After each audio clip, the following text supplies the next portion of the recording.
मोबिना महक और आप देख रहे हैं केकेसी न्यूज 24 पर इस वक्त की खबर। रामलीला मैदान में तीज उत्सव और प्रदर्शनी का भव्य आयोजन। महिलाओं ने उठाया मेहंदी और खरीदारी का आनंद। महापौर दीपक बाली व समाज सेविक उर्वशी दत्त बाली की गरिमामयी उपस्थिति, महिला सशक्तिकरण का बना संदेश। काशीपुर में सावन की हरियाली और तीज के पारंपरिक उल्लास को जीवंत करते हुए काशीपुर के रामनगर रोड स्थित ऐतिहासिक रामलीला मैदान में शनिवार को एक भव्य और सांस्कृतिक उत्सव का आयोजन किया गया। भारत विकास परिषद काशीपुर के बैनर तले एवं तनिष्क ज्वेलर्स के सौजन्य से आयोजित तीज प्रदर्शनी एवं मेहंदी उत्सव ने नगरवासियों विशेषकर महिलाओं के बीच जबरदस्त उत्साह का संचार किया। इस आकर्षक आयोजन में मुरादाबाद, बरेली, मथुरा, अलीगढ़ जैसे विभिन्न शहरों से आए देश भर के नामचीन ब्रांड्स ने भाग लिया और दर्जनों स्टॉल्स पर अपने अपने उत्पादों की विविध रेंज प्रस्तुत की। पारंपरिक परिधानों, ज्वेलरी, हस्तशिल्प, घरेलू सजावट, आयुर्वेदिक उत्पादों और त्योहारों से जुड़ी अन्य सामग्रियों की खरीदारी के लिए महिलाओं की भारी भीड़ उमड़ पड़ी। मेहंदी उत्सव ने तीज के पारंपरिक रंग में और भी गहराई भर दी।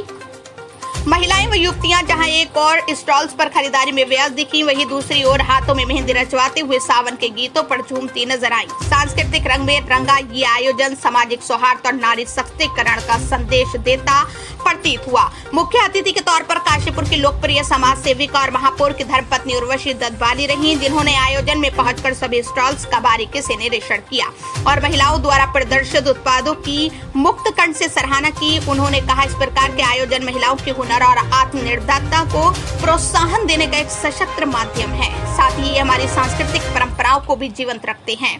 कार्यक्रम में महापौर दीपक बाली की उपस्थिति ने भी आयोजन की गरिमा को बढ़ाया। उन्होंने कहा कि तीज सिर्फ एक पर्व नहीं, हमारी सांस्कृतिक चेतना, महिला शक्ति और पारिवारिक मूल्यों का प्रतीक है। ऐसे आयोजनों से न केवल स्थानीय व्यापार को प्रोत्साहन मिलता है, बल्कि महिलाओं को आत्मनिर्भर बनने की भी प्रेरणा मिलती है।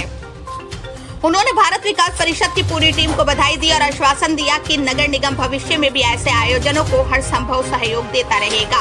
इस मौके पर पूर्व महापौर उषा चौधरी, भारत विकास परिषद काशीपुर के अध्यक्ष सुमित शंकर अग्रवाल, महिला संयोजिका निधि अग्रवाल, सचिव एडवोकेट प्रखर अग्रवाल, कोषाध्यक्ष निकुंज अग्रवाल सहित शहर के अनेक वरिष्ठ नागरिक, समाज सेवी, व्यवसायी और महिला उद्यमी उपस्थित रहे। सभी ने इस आयोजन को अत्यंत सफल और सराहनीय बताते हुए इसे हर वर्ष आयोजित करने की मांग की।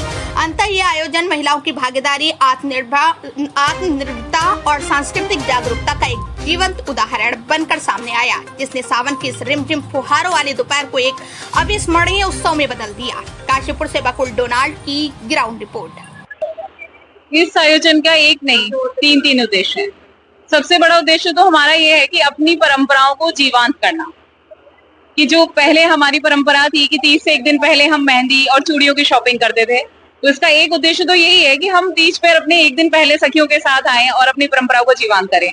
दूसरा हमारा मुख्य उद्देश्य क्या है कि हर वर्ग की, समाज के हर वर्ग की महिला आत्मनिर्भरता और आत्मसम्मान के साथ तीज का त्योहार मनाए। इसलिए पिछले साल हमने जिन लड़कियों को तीज पे मेहंदी लगाने के लिए प्रशिक्षित किया था, इस साल तीज मेले में हम उन्हें रोजगार प्रदान करते हैं, जिससे हर महिला आत्मसम्मान के साथ अपना मेहंदी लगा के रोजगार प्रदान जिसे हमने किया है, वो अपने आत्मसम्मान के साथ तीज त्योहार को मनाए। और तीसरा उद्देश्य हमारा इसका क्या है कि हमारी बहनों को जो सड़क के किनारे बैठकर असुविधा से मेहंदी लगवानी पड़ती थी, तो इसलिए हमने एक स्वस्थ माहौल का, एक फुल्ली एसी हॉल का आयोजन किया है, जिससे सब फैमिली के साथ आए और आराम से बैठ के मेहंदी लगवाएं। तो इसका सिर्फ एक उद्देश्य नहीं है, इस तीज को, इस महोत्सव को मनाने के पीछे तीन उद्देश्य हैं।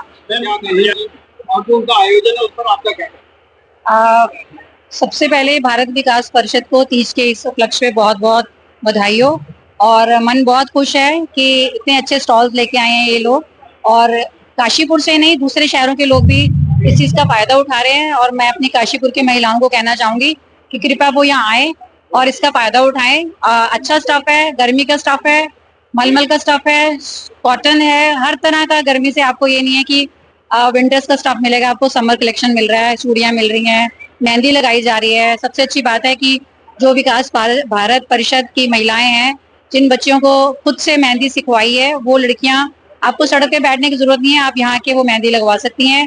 और वो बच्चियां ट्रेंड है, वो घरों में भी जाती हैं अगर आपको मेहंदी की सुविधाएं लेनी है। एंड मैं आपके माध्यम से एक बात भी कहना चाहूंगी कि भाई साहब जब मुझे इनविटेशन देने आए थे, तो मैंने उनसे छोटी सी हेल्प मांगी भारत विकास परिषद से तो उन्होंने मुझे बोला है कि आप जो कोई केंद्र खुलवाना चाहती हैं, जो बच्चियां स्थायी रूप से कमजोर हैं, हम उनकी पूरी मदद करेंगे, उनको सिलाई भी सिखवाएंगे और उनको अपनी तरफ से मशीन्स भी देंगे। इस बात के लिए मैंने निगम से दीपक जी को बोला है। तो जो बीजेपी की तरफ से आंगनबाड़ी के हमारे पास होते हैं, वो आंगनबाड़ी के द्वारा और भारत विकास परिषद के द्वारा वहां पर अस्थायी रूप से उन लड़कियों को सिलाई सिखाई जाएगी। सबसे बड़ी बात मैं आपसे कहना चाहूंगी, मेरी शादी को भी 25 साल हो गए हैं, लेकिन 20 साल से एक व्यक्ति हैं जिनका मैं नाम भी लेना चाहूंगी। वो घर घर में जाते हैं, वो सिलाई करते हैं और हम उनको डेली का 1000 रुपया देते हैं और सुबह का नाश्ता भी देते हैं, दोपहर का लंच भी देते हैं। शाम को 5:30 बजे उनकी छुट्टी हो जाती है और हमने देखा है कि अक्सर जब भी हम उनको फोन करते हैं तो हम लोगों को वो कहते हैं 1 महीने बाद आऊंगा, 2 महीने बाद आऊंगा। लेकिन भारत विकास परिषद से मुझे ये हेल्प चाहिए कि वो जो बच्चियां हैं जिन्होंने सिलाई सीख ली है, मैं चाहती हूँ उन बच्चियों के एड्रेस मुझे दिए जाए ताकि मैं उन बच्चों को उन महिलाओं के घर भेजूं जहाँ से वो कमाई करके पैसे जोड़ के अपनी शादी का, अपनी शिक्षा का पैसा इकट्ठा करें। इसके लिए मैं आप सबसे रिक्वेस्ट करूंगी कि मुझे उनके फोन नंबर्स, एड्रेसेस दिए जाएं ताकि मैं उन बच्चियों को उन्हीं घरों में भेजूं जहाँ वो बच्चियां जाने के लायक हैं, उन परिवारों में। मैम, इस तरीके के आयोजन जो महिलाएं हैं उनको सशक्त करने का एक बड़ा माध्यम बन रहा है, फिर आपका क्या कहना है? मैं वही आपसे बोल रही हूँ कि भारत विकास परिषद ये चीजें बहुत अच्छी कर रहा है कि जो ब्राइडल्स उनको मेहंदी लगाई जाती है, ये बच्चियां ऐसी हैं जिनके पास पैसे नहीं होते और वो जॉब भी नहीं पा सकती हैं, लेकिन भारत विकास परिषद की जो महिलाएं हैं वो दिन रात इसी चीज में जुटी हुई हैं। और जो महिलाएं मुझे कहती हैं कि हम घर में बोर होते हैं, हमारे पास कुछ काम करने को